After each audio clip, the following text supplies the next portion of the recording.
In this video, we will introduce you to how to setting sender and video source in the LED setting software. Go to Screen Configuration and enter the password 168.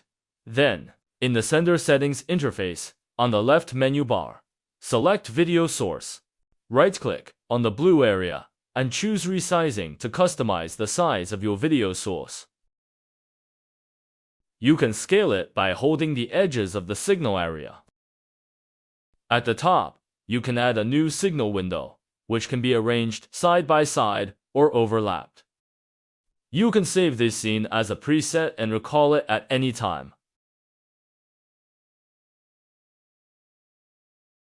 You can also enable 3D and adjust the colors.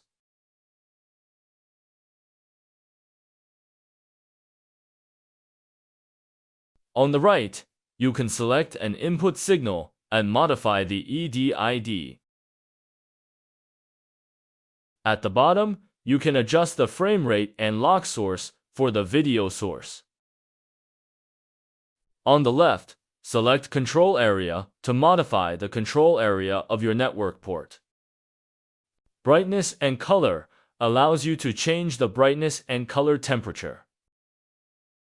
Freeze and Blackout lets you pause the screen output or turn the screen black.